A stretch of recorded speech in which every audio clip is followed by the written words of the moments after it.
Um salve para você que acompanha o nosso canal, Professor Kraus na área, para falar sobre Bauman, exatamente. Nós temos aí o nosso curso sobre o pensamento desse grande gênio contemporâneo que infelizmente nos deixou em 2017. Essa é a nossa aula 5 e é um papo sobre cegueira moral. Se de repente você acabou de aparecer aqui nesse vídeo, você vai ficar ligado nos cards que vão aparecendo aqui na parte superior da tela para você conferir os papos que já rolaram sobre esse cara que é simplesmente brilhante. Lembrando que na descrição de cada aula você tem aí um material em PDF de apoio para te ajudar a se aprofundar, a ter uma referência, enfim, a ampliar a sua visão de mundo, porque, afinal de contas, Zygmunt Bauman foi um cara que conseguiu enxergar com muita clareza,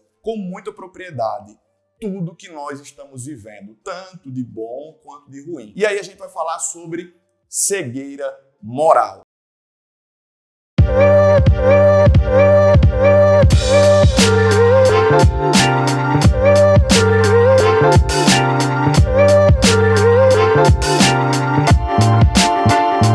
Cegueira moral é um trabalho colaborativo, na verdade é um diálogo entre Bauman e Leônidas Donskis, que também é um grande pensador das ciências humanas. Nesse papo, a gente tem aí vários tópicos importantes e aqui eu vou justamente traduzir para você qual é a essência dessa obra, da forma mais tranquila possível. Em primeiro lugar, cabe destacar que em Cegueira Moral, tanto Bauman quanto Donskis, eles percebem que as instituições sociais, elas estão fracas se a gente comparar com o passado. E aí vem aquele lance do balanço entre a modernidade sólida e a modernidade líquida. Lá na modernidade sólida, instituições como o Estado, como a escola e a família tinham ali um grande protagonismo na formação das pessoas.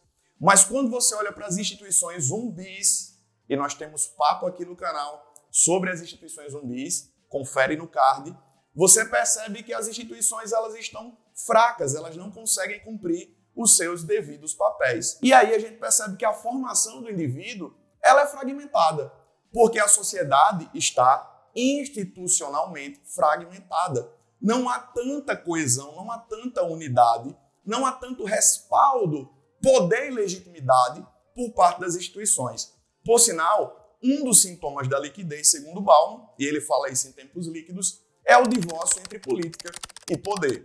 A gente não tem apenas poder na política, nós temos poderes em outras esferas sociais. Então, grava esse ponto. A sociedade está fragmentada e a formação das pessoas também está comprometida. E quando se fala de formação, a gente está falando justamente dessa questão dos princípios, de você ter o respeito, de você ter a tolerância, de você entender a importância da coletividade. Quem ensina a gente a viver em sociedade é a sociedade, evidentemente. Mas se uma sociedade está fragmentada, esses indivíduos eles tendem a estar fragmentados. E aí a gente percebe também um outro problema, que é o problema, segundo Bauman, da quebra entre o público e o privado, que também marca essa passagem do mundo sólido para o mundo líquido. Lá na segunda metade do século passado, a gente percebeu que a privacidade, que era uma coisa tão valorizada, ela simplesmente foi entrando num processo de erosão. Então as pessoas, elas substituíram o medo da exposição pela alegria da exposição. Tanto que Bauman vai dizer que na era da informação, a invisibilidade é equivalente à morte. Então as pessoas se alegram com a exposição. E quando nós fazemos exposições, e se a gente olhar ao longo da história, toda vez que alguém estava sendo exposto publicamente, essas pessoas elas eram julgadas. Então nós estamos diante de uma prática que se torna cada vez mais corriqueira, que é analisar, avaliar os outros a partir dos nossos critérios fragmentados. Perceba que o problema está crescendo. E fica ainda mais dramático, digamos assim, quando a gente percebe o protagonismo exercido pelas redes sociais. As redes sociais ampliam, intensificam, potencializam tudo isso. A rede social é o espaço onde Bauman ele vai perceber que existe uma sociedade confessional, onde as pessoas fazem questão de expor, né, as coisas que são mais íntimas, muitas vezes. E aí a ideia é justamente ter engajamento, ter visibilidade, se sentir parte da sociedade. Mas o efeito não é esse. Prioritariamente não. Majoritariamente não. O efeito é de uma grande fragmentação. O efeito é de um grande julgamento. A gente percebe, inclusive, a naturalização do hate, a naturalização da chamada cultura do cancelamento. Então, essa é nossa movimentação, essa nossa migração de interações substituídas, né? Que a gente tinha as interações prioritariamente no offline e a gente fazendo essa migração para o online, a gente está tendo uma quantidade absurda de julgamentos, uma quantidade absurda também de pessoas que se sentem sozinhas, isoladas. E aí o bicho vai pegando. O Bauman, junto com o Leonidas Donskis, inclusive, eles tendem a mostrar que nós estamos diante da formação, né, do que nós chamamos de bolhas sociais, eles não usam necessariamente o termo, mas quando a gente projeta as interações para o mundo virtual, essas pessoas elas não têm uma valorização das regras que são válidas para todos, daquilo que deve ser um princípio celebrado por todos. As pessoas tendem a seguir as suas próprias cartilhas, encontram outras que também pensam daquela forma. E aí você tem a formação dessas bolhas que se atacam, destilam todo tipo de ódio, as coisas mais absurdas, e aí a gente vai, de fato, perdendo, né, esse senso. E aí tem até um termo que eles empregam no livro que é da miopia, a miopia ética. A gente tem essa miopia ética.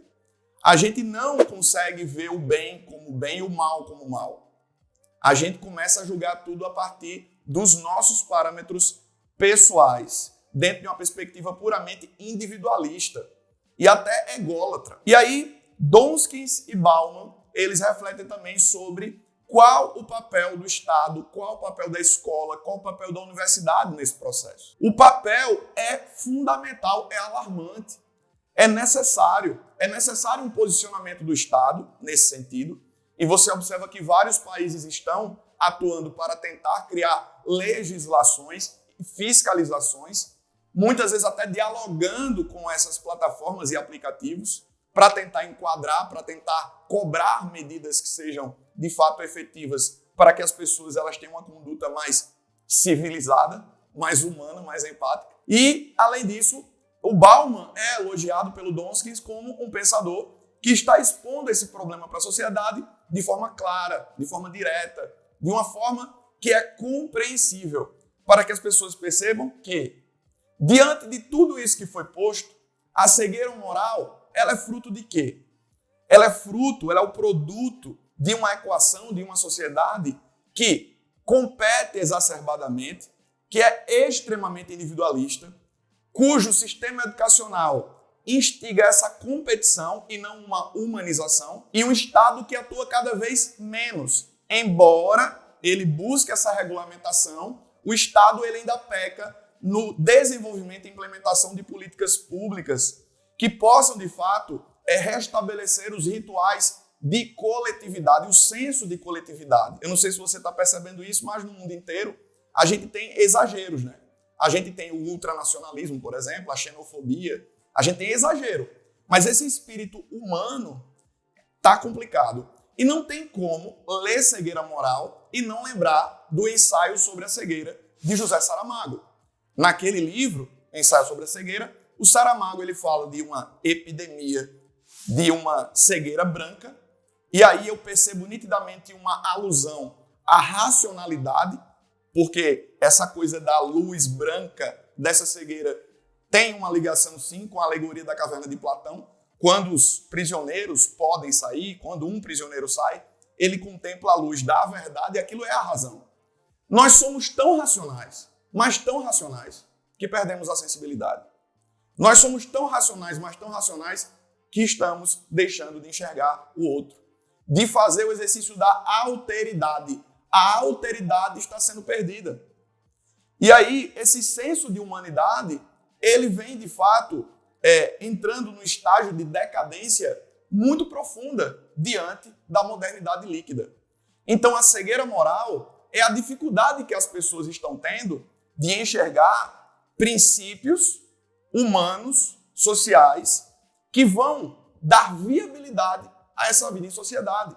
Cegueira moral é não entender, por exemplo, é não aceitar, por exemplo, que o outro tem o direito de ser quem ele é, desde que aquilo esteja dentro da lei, evidentemente. E não estamos aqui apenas falando de leis que estão no papel, mas estamos falando também de sensibilidade humana. Então, fica aí a provocação. Você tem um material aqui na descrição para te ajudar. Cegueira moral é uma obra necessária demais para a gente refletir muito sobre as relações humanas de hoje e do futuro. E eu conto com você também para o engajamento nesse conteúdo. Você pode deixar sua curtida, se inscrever caso você não seja inscrito, ativar as notificações, porque a gente está aí atualizando, está chegando muito conteúdo novo aqui no canal. Quero agradecer a você, porque nós batemos aí, superamos a casa dos 45 mil inscritos no canal, e é graças a você que isso está acontecendo.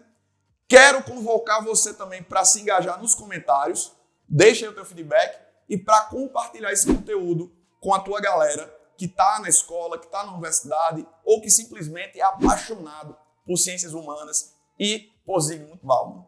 Um grande abraço e até a próxima.